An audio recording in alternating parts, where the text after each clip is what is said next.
Live from KSAT 12, the Nightbeat starts right now. Everybody was just like in panic mode. We were already like here, like at the airport, and then we got a text like literally like right when we were there that it was canceled.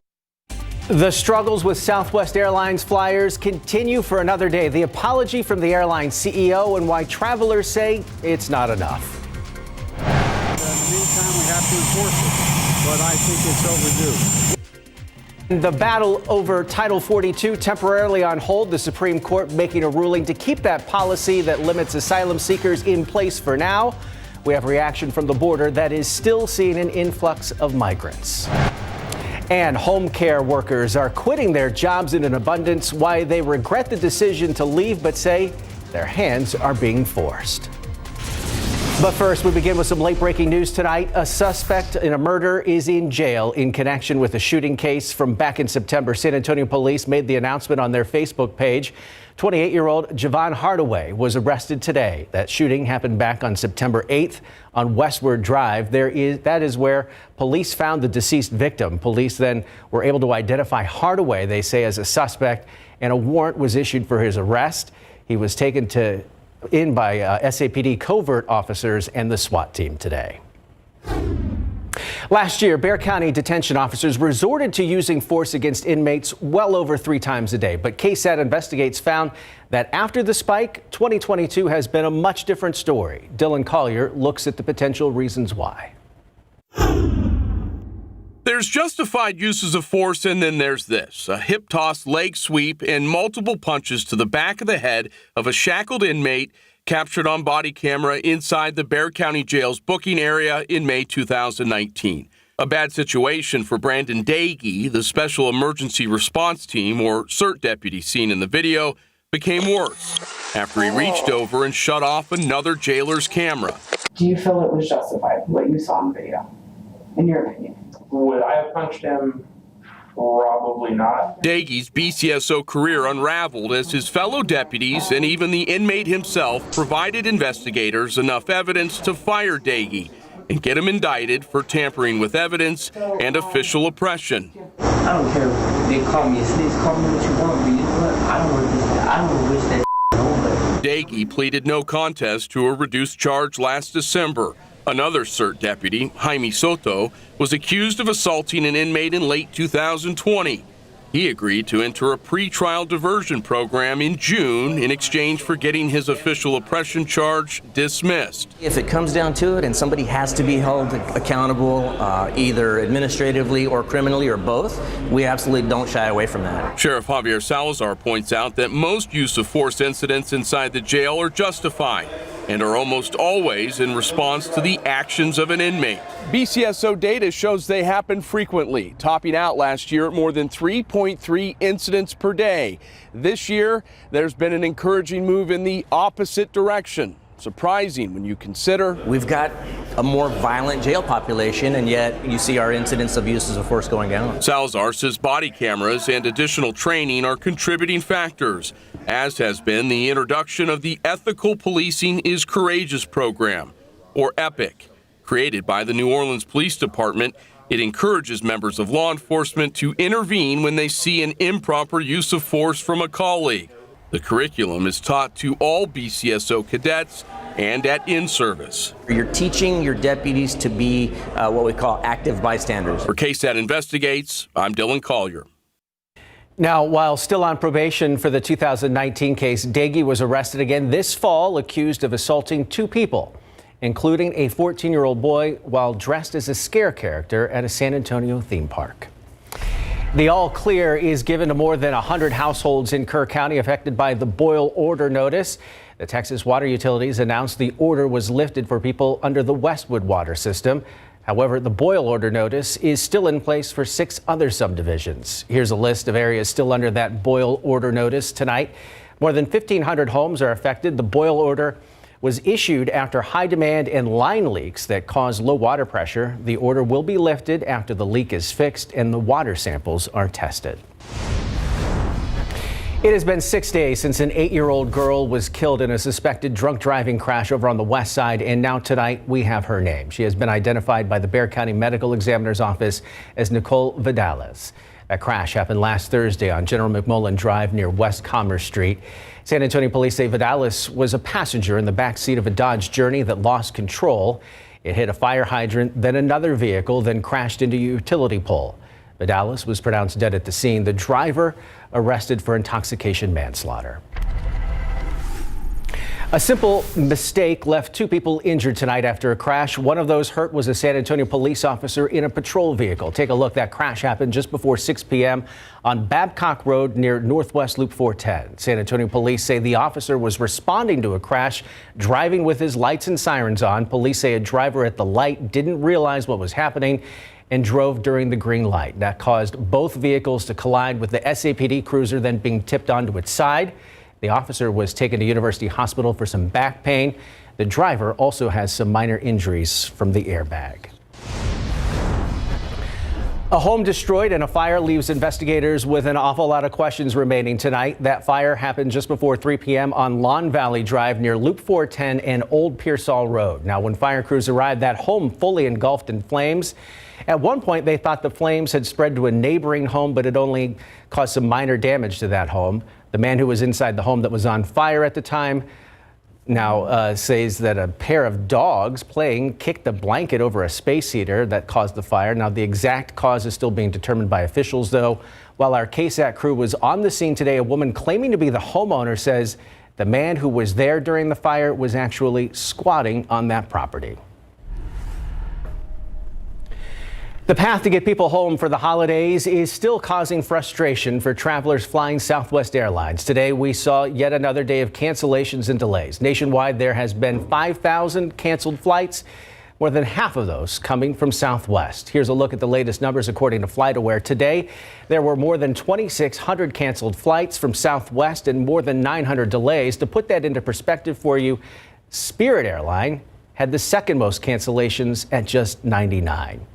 The night team's John Paul Barajas has been at the San Antonio International Airport all day. A long day for you, but definitely a very long day for those folks trying to get home. John Paul. I'm definitely on easy street right now compared to everybody that was here right now or was earlier today.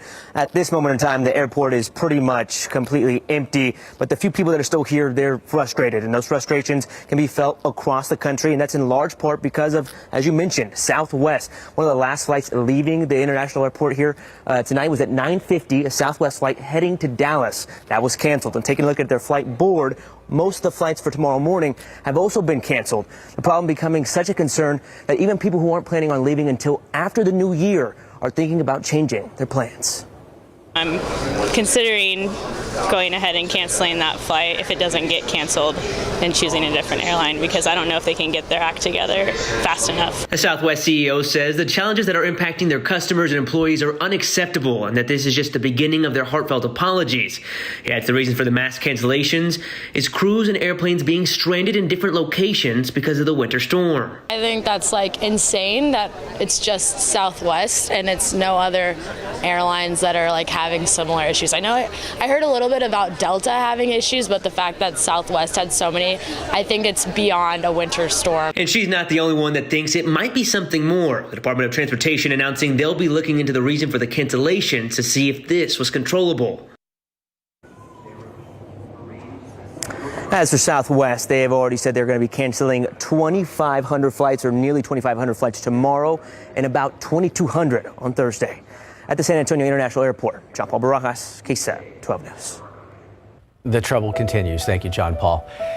Continuing our coverage now of the Supreme Court decision to stop the ending of Title 42. This move means, as of right now, immigrants at the border will continue to not be able to seek asylum. ABC's Zoreen Shaw shows us reaction from the border as the next decision now awaits until February. In a major decision, the Supreme Court now blocking lifting Title 42, the Trump-era policy put in place during the pandemic to prevent migrants at the border from seeking asylum. 19 Republican-led states tried to intervene to keep Title 42 on the books. The court siding with those states that asked the court to weigh in, saying if they didn't, it would likely lead to disruption and temporary increase in unlawful border crossings. It's estimated that as many as 18,000 migrants could enter the country each each day if Title 42 was lifted, according to Homeland Security officials. The court now agreeing to reconvene in February to decide the long-term future of Title 42 and whether it stays in place. As he left the White House, President Biden commenting on the court's decision to not take up the case until next year. In the meantime, we have to enforce it, but I think it's overdue. In a statement earlier, the president also saying his administration will prepare for the court's review and called for Congress to pass broader immigration reform. And tonight, DHS releasing a statement saying, we will continue to manage the border, but we do so within the constraints of a decades-old immigration system that everyone agrees is broken. We need Congress to pass the comprehensive immigration reform legislation President Biden proposed the day he took office. Zoreen Shah, ABC News, Los Angeles. Now, of course, the discussion about the end of Title 42 has been making the rounds since earlier this year. We have a breakdown of what this would mean for South Texas as part of our KSAT Explained series. To watch that episode, just scan the QR code you see on your screen there and look for this article. You can also find it over at KSAT.com. Still ahead on the Nightbeat, one of the most dangerous winter storms in recent years is almost over, but with that comes some new threats. We have the latest number of casualties and how areas impacted are preparing for the next severe weather event. Plus, they are around to help the most vulnerable while in the comfort of their own homes. But now that help is few and far between. What home care workers say is the key to bringing staffing levels up.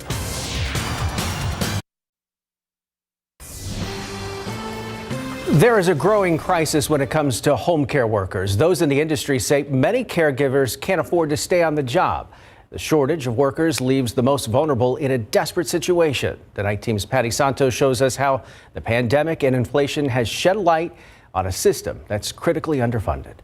Caregivers is their stability for me in my life. Shirley Montalvo is a quadriplegic who depends on a home care worker in order to have some independence in her life. If I don't have caregivers, then I can't be active. I can't be employed because I need stability to get up out of bed and to get there. And if nobody's showing up or nobody's here, then how do I do those things? Finding a caregiver has been a struggle. The state's pay rate has stayed the same despite the rising cost of inflation. Texas Health and Human Services pays caregivers $8.11 an hour. And then when the pandemic hit and inflation hit, it went from a challenge to a flat-out crisis. I don't know how many people are willing to wipe a butt for $8.11, but if you know any, we are hiring. Marjorie Costello works with Disability Services of the Southwest. Before COVID, Costello was able to get caregivers for about 80 to 90% of the hours clients needed.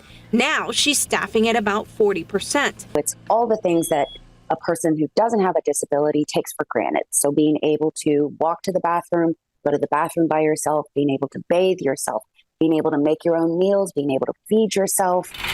Costello and other home care advocates will be pushing Texas lawmakers to double the pay to $16 during the next legislative session. That's an estimated $2 billion.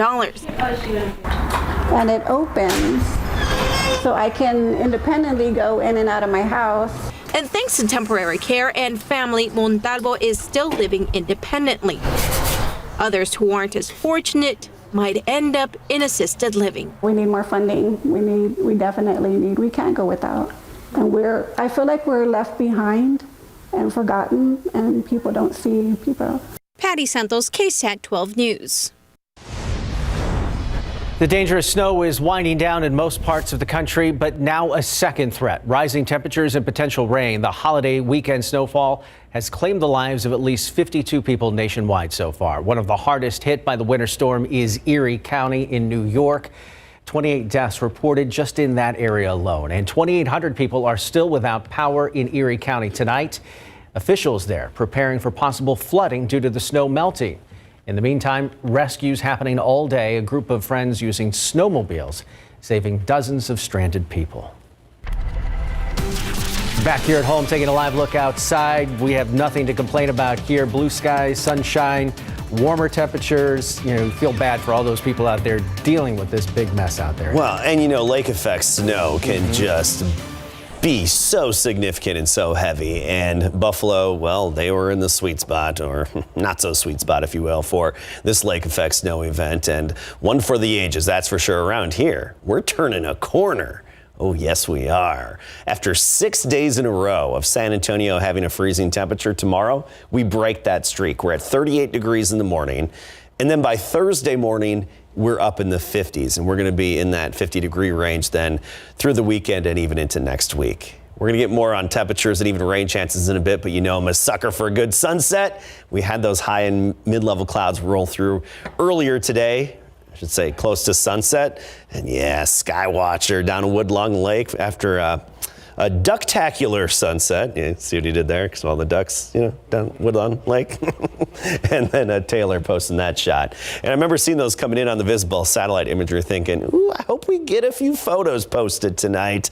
And we did, so thank you. There's a look at that cloud deck that moved overhead. Whenever we have those mid and high clouds around sunrise and sunset, you get those nice, colorful, and sometimes spectacular sunrises and sunsets. I want to talk about our big picture. The story has shifted to the West Coast. Atmospheric river coming on shore from the Pacific. That's basically just a channel of moisture moving in, turned into precipitation there inland, and then even snow in the higher elevations up in the Rockies. But we're not really going to tap into any of that, unfortunately. You look at our overall weather pattern here, and we do have some troughs.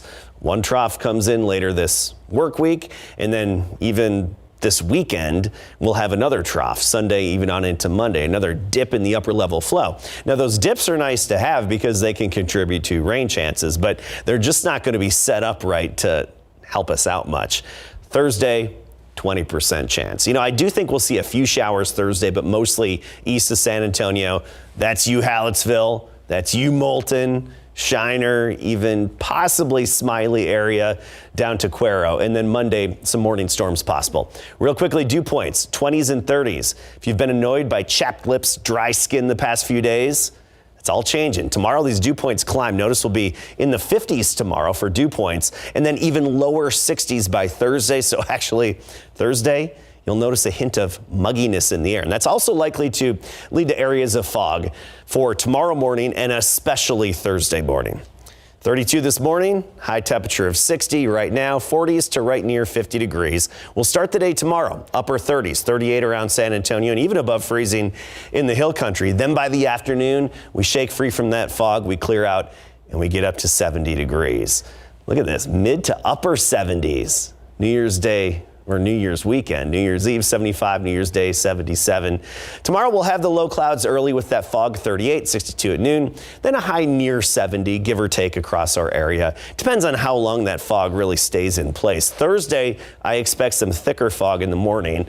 Overall, though, not looking good in terms of rain chances. Looks like 2022 will end and finish the second driest year on record here in San Antonio. Not a record we like to have, or not a position we like to have. Yeah, definitely be careful if you plan on popping any fireworks over Sunday. Absolutely. All right, thank you, Adam. Larry, Spurs had a quick turnaround to head up to OKC tonight. They did, and they fought back from a double-digit deficit in the third quarter, getting within 2 points entering the fourth, and then once again, their fourth quarter woes just snuck up and bit them on the backside, and the Spurs fall at OKC. And in college football, the Longhorns defensive coordinator, well, he may have to change things up heading into the Valero Alamo Bowl. We'll explain coming up.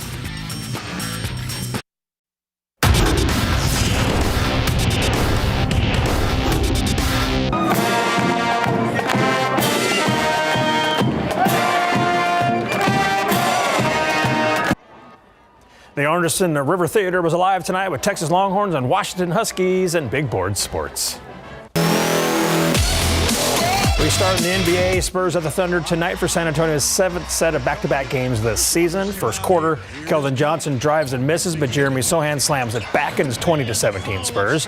Thunder center Mike Muscala hits a three with 1 second left, and they led 38-33 after one. Early second quarter, Pop gets hit with back-to-back technicals, and he was tossed from the game. He yelled to the refs, "Do your job," before leaving with 11:13 to go. Back to the action now. Spurs down 6 points when Trey Jones steals the pass and races back for a layup, but OKC led 70-60 at halftime. Third quarter, opening seconds, Jakob Poeltl feeds Sohan for a slam dunk for the first hoop of the second half. Then a bit later, Trey Jones steals the pass and throws the ball to Jeremy for a fast break slam dunk, and SA trails 77-69. Closing seconds, Devin Vassell misses the fadeaway, but Josh Richardson tips it in, and the Spurs are down 95-93 after three. But OKC would open the fourth quarter on a 12-3 run to put this game on ice. Thunder beat the Spurs 130-114, outscoring San Antonio 35-21 in the fourth quarter. So the Spurs will come back home now to host the New York Knicks Thursday night at 7 at the AT&T Center. Pro football coverage powered by Davis Law Firm. 2 days after playing his final home game with the Arizona Cardinals, defensive end J.J. Watt took to Twitter today to announce his intent to retire after the season. Watt tweeted in part, "My last ever NFL home game. My heart is filled with nothing but love and gratitude. It's been an absolute honor and pleasure." Watt's 12-year NFL career will end after 2 more road games. His 111.5 career sacks is 26 on the all-time sacks list. 3-time Defensive Player of the Year, was drafted 11th overall by the Texans in 2011. All right, we are less than 2 days away from the Valero Alamo Bowl between number 20 Texas and 12th ranked Washington. The Longhorns are practicing at Trinity University and looking to win their 3rd Alamo Bowl in the last 4 seasons and their 5th one overall. Horns quarterback Quinn Ewers was told the last time Washington was in the Alamo Bowl was in 2011 when Steve Sarkisian was the Huskies head coach and they lost a high-scoring game to Baylor 67-56. So Ewers was asked about his relationship with Coach Sark, a very good QB himself back in the day at BYU. Coach Sark was a really good quarterback in college, and it's cool to see because sometimes we'll see the same things and we'll see different things, kind of talk about it, and it's awesome because he has great input on on everything I do, and obviously he's been there, he's done it. But yeah, like you said, it'll be a cool game for him and a couple other coaches that came from Washington. It should be a fun experience overall, and I'm not going to predict anything, but it should be a fun game.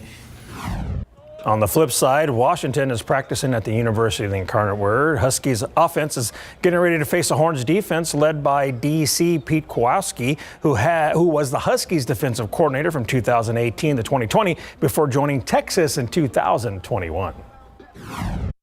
I played against the defense and I played with Coach K as a safety, so I was kind of in between those 2 different time zones, but I remember all the calls. I remember every single call like the back of my hand. I don't forget that stuff, so I think that would be a big advantage for me. If he doesn't switch up the signals, then hey, I might be making a lot more plays than anticipated.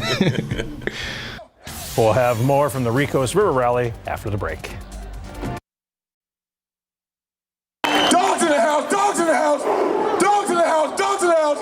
Texas!